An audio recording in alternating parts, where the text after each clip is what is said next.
Audio کہانی لہو سی مہندی، تحریر و آواز عظمیٰ احمد۔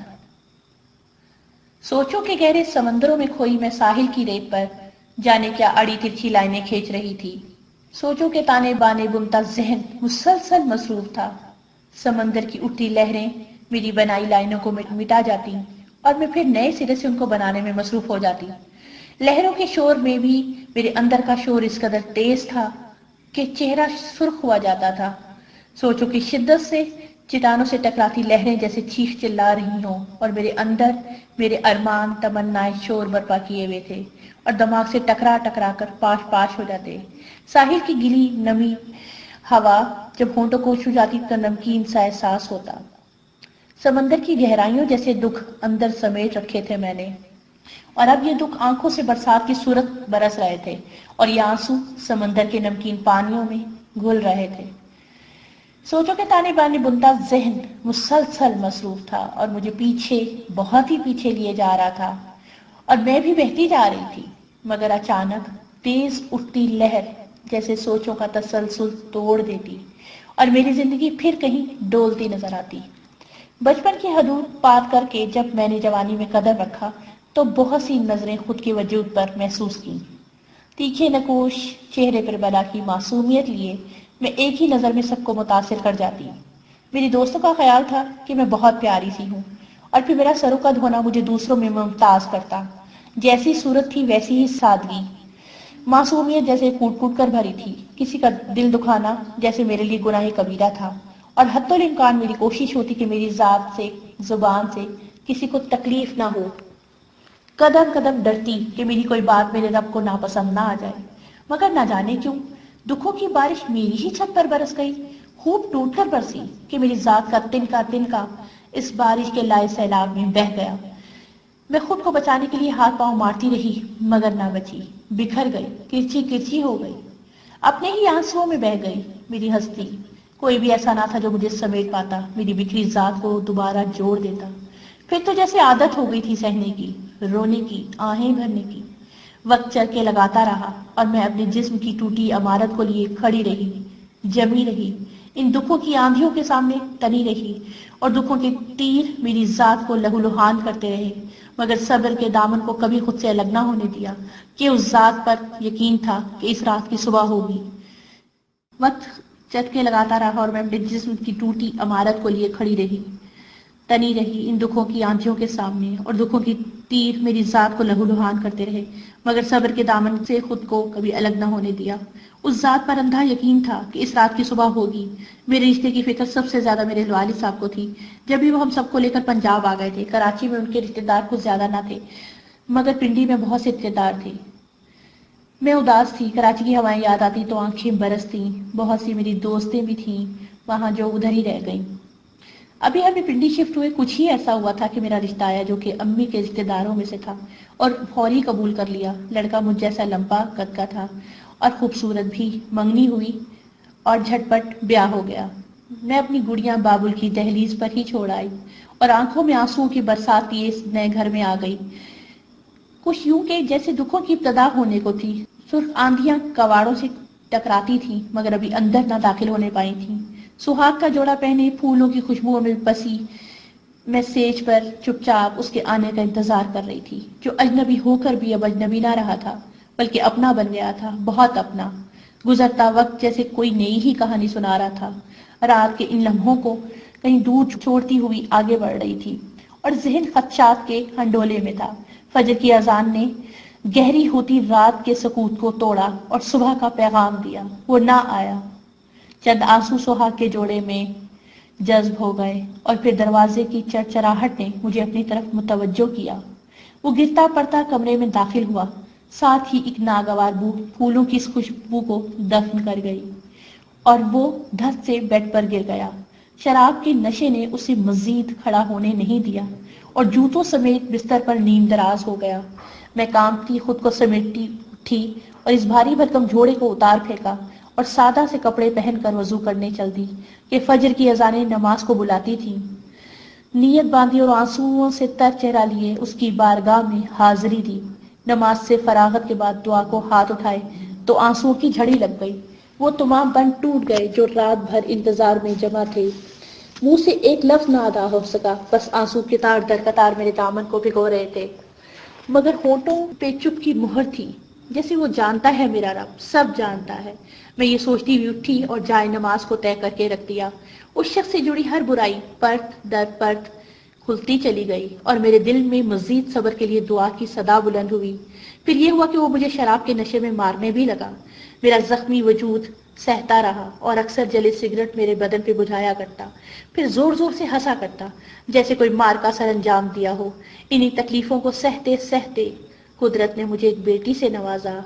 میں نے اپنے گھر کے حالات کبھی بھی اپنے والدین کے گوش گوار نہ کیے کہ میں ان کو دکھی نہ دیکھ سکتی تھی. ایمان کی پیدائش نے جیسے مجھے مصروف کر دیا تھا. میں اس کے کاموں میں دن بتایا کرتی، مگر رات آتے ہی خوف زدہ ہو جایا کرتی کہ وہ اکثر نشے میں مجھے مارا کرتا. وہ کبھی ایمان کو گود میں نہ اٹھاتا. ایمان 6 ماہ کی تھی، اسے تیز بخار نے آ گھیرا. میں ڈاکٹر پہ نہ لے جا سکی کہ رات کی مار نے مجھے اٹھنے نہ دیا. ایسے میں امی آ گئیں، میری حالت دیکھ کر سسک گئیں، میرے بازوؤں پر نیل دیکھ کر بولی، نور یہ کیا ہوا؟ وہ شدید پریشانی میں تھی. امی جان میں رات میں سیڑھی سے گر گئی تھی. میں نے صاف جھوٹ بولا، مگر امی کے چہرے کی شک نہیں جیسے سب معاملہ بھانپ گئی تھی. امی نے ننھی ایمان کو گود میں لیا اور میری چند ضروری چیزوں کو بیگ میں ٹھونسا اور مجھے اپنے ساتھ لے آئیں. ایمان کی حالت اب تک خراب تھی. ابو جان اسے ڈاکٹر پر لے گئے، مگر 3 دن تک بخار کی تیزی میں کمی نہ آئی تھی. ایمان ہی تو تھی میری زندگی کی واحد روشنی، اور وہ روشنی بھی جیسے مدھم ہونے کو جا رہی تھی. آخر ایمان کا بخار اترا، اب جان میں جان آئی. اس دوران فراز نے ایک بار بھی نہ پوچھا کہ تم اماں کے گھر کیوں بیٹھی ہو. جیسے میں کچھ پرسکون تھی، مگر ابو جان کا پریشان چہرہ مجھے اور پریشان کر دیتا. میں پھر سے ذہنی اذیت کا شکار ہو جاتی کہ جانے میں نے کیوں ایسی قسمت پائی، میرا نصیب کیوں مجھے دھوکہ دے گیا. اور انہی سوچوں میں گم نیند نے مجھے آغوش میں لے لیا تھا. ایمان ٹھیک تو ہو گئی تھی، مگر عام بچوں جیسی بڑھ نہ پا رہی تھی. اس کی نشو نما رک گئی تھی. میں شام ہی میں بھائی کے ساتھ ڈاکٹر پر گئی، مگر ڈاکٹر کے کہے الفاظ جیسے کانوں میں لاوا سے محسوس ہو رہے تھے. ایمان کا بخار اس کے پٹھوں کا کھچاؤ کا سبب بنا تھا. وہ 1 سال کی ہو کر بھی ابھی تک بیٹھ نہ پائی تھی، کھڑا ہونا تو دور کی بات. اور پھر گزرتے وقت نے ایک اور دکھ میری گود میں لا پھینکا. وہ جسمانی طور پر اپاہج تھی، نہ چلتی بیٹھتی نہ بولتی، بس لیٹی رہتی. سال مزید گزرا. ابو جان اب تک فیصلہ کر چکے کہ فراز سے نور کو طلاق دلوا دی جائے، کہ وہ تمام حالات سے باخبر ہو چکے تھے، اور خاندان بھر کے بڑے بزرگوں کے سامنے یہ واقعہ بھی وقوع پذیر ہوا اور مجھے طلاق ہو گئی. ایک طوفان اٹھا اور میں ریزہ ریزہ ہو گئی. ابو جان نے مجھ سے کہا کہ ایمان کو تیار کر دو. میں حیران تھی کہ ابو ایمان کو کہاں لے جا رہے ہیں. میں نے بڑے پیار سے ایمان کا ماتھا چوما اور اسے ابو کے ہاتھوں میں تھما دیا، مگر ابو کے لفظوں نے مجھے کھڑے رہنے کی طاقت ہی چھین لی تھی. میں زمین پر گر گئی کہ ابو میری ایمان کو فراز کو دینے جا رہے تھے. کہہ رہے تھے کہ وہ میری بیٹی کو نہ سنبھال سکا تو میں کیوں اس کی بیٹی کو رکھوں. جب مجھے ہوش آیا تو میری دنیا لٹ چکی تھی. میری ایمان میرے پہلو میں نہ تھی. اس کی خوشبو میرے ہاتھوں کی ہتھیلیوں کی لکیروں میں کہیں جم گئی تھی، مگر وہ خود مجھ سے الگ کر دی گئی تھی. تقریباً 6 ماہ بعد میری دوسری جگہ شادی کر دی گئی. ایک بار پھر سے عروسی جوڑا پہنے آنے والے وقت کی آہٹیں سن رہی تھی. وہ آیا تھا، رات بھی گزر گئی. جیسے محسوس ہوتا تھا کہ اس لفظ میں احساس نہ ہو، جذبے نہ ہو، حرارت نہ ہو. میں کچھ عجیب کیفیت کا شکار. میری دوسری ساس خاصی سخت عورت تھی. میرا دوسرا شوہر جانے رات کو سوتے میں ڈھیر ساری گولیاں کیوں کھاتا تھا اور سو جاتا، جیسے میرا وجود اس کے لیے باعث کشش نہ ہو، جبکہ میں اب تک حسن کا منہ بولتا مجسمہ تھی. میں اکثر پہلو ایمان کو سوچا کرتی، رویا کرتی، اور حماد سمجھتے کہ میں پہلے شوہر کو یاد کرتی ہوں. ان کی نفرت برساتی نگاہیں میرے وجود کے آر پار ہو جاتی. گزرتے وقت مجھے نئے سرے سے بہت کچھ سمجھا رہا تھا، مگر میں کچھ سمجھنا ہی نہیں چاہتی تھی، کچھ سوچنا ہی نہیں چاہتی تھی. دکھوں کی ایک نئی کھائی میرے انتظار میں تھی کہ میں اس میں گر جاتی اور میرا کچھ بھی نہ بچتا. حماد کے منہ سے اکثر رالیں ٹپکا کرتی. میں حیران ہو کر سوچتی کہ ایسا کیوں ہوتا ہے، مگر جیسے دماغ کی نسیں ٹوٹنے لگتی، دل بند ہوتا محسوس ہوتا. کیا تقدیر نے ایک بار پھر دھوکہ دیا؟ کیا پھر میں ایک نئے دوراہے پر کھڑی ہوں؟ اور اسی کیفیت میں زور زور سے رونا شروع کر دیتی. آخر ایک روز میں نے امی کو اعتماد میں لے کر سب بتا دیا کہ حماد ذہنی مریض تو ہے ہی مگر نامرد بھی ہے۔ ہاں ماں، ایسا ہی ہے۔ اور میری امی جان کی یہ حالت تھی کہ نہ سانس باہر آتا تھا نہ اندر جاتا تھا۔ سکتے میں رہ گئی تھی سب سن کر۔ اور ابو جان اور امی مجھے ایک بار پھر سے اپنے گھر لے آئے۔ میری پھوٹی تقدیر ہمراہ تھی، قدم قدم سو من کے تھے۔ کاش کی زمین پھٹتی اور میں اس میں سما جاتی، مگر نہیں، اپنے حصے کے مزید دکھ ابھی مجھے اکٹھے کرنا تھے۔ حماد سے بھی طلاق ہوئی تو ایک چپ میرے ہونٹوں پہ لگ گئی، جیسے بارش برس جانے کے بعد بادل خاموش ہو جایا کرتے ہیں، جیسے چلتی آندیاں سب فنا کر کے سکون لے لیتی ہیں، جیسے گہری کالی رات مزید گہری ہو جائے اور سناٹے مزید روح کو گھائل کرنے لگے۔ میں بھی اپنی ذات کے سناٹے لیے پہروں خلاؤں میں گھورا کرتی۔ ابو جان کے دوستوں نے مشورہ دیا کہ جوان بیٹی کو کب تک کندھوں پہ بٹھا رکھو گے، سوچو کچھ اس کے بارے میں۔ اور انہی کے کسی دوست نے ایک رشتہ بتایا۔ اس آدمی کی بیوی مر چکی تھی، شادی کا خواہش مند تھا۔ چھان بین کے بعد نکاح کی تاریخ دے دی گئی۔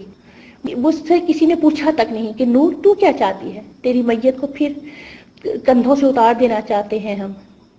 نکاح سے ایک دن پہلے میرا سامان اس گھر لے جایا گیا، مگر ان لوگوں نے سو باتیں بنائی کہ پرانا سامان دے دیا اور پھر اس شادی سے ہی انکار کر دیا۔ میری لہو برساتی ہتھیلیاں مہندی سے ہی جل اٹھیں۔ ابو جان اس صدمے کو نہ سہ سکے اور ہمیں چھوڑ گئے۔ جانے کب سے وہ زندگی کا بوجھ لیے زندہ تھے۔ ان کے چہرے پر ایک سکون تھا کہ موت نے انہیں پرسکون کر دیا۔ آج میری شادی ہو چکی، 2 بچوں کی ماں ہوں، اپنے گھر میں خوش ہوں۔ سوچتی ہوں شاید لوگ اسی لیے بیٹی کے ہونے سے روتے ہیں، کیونکہ بیٹی نہیں، اس کے نصیبوں سے ڈر لگتا ہے۔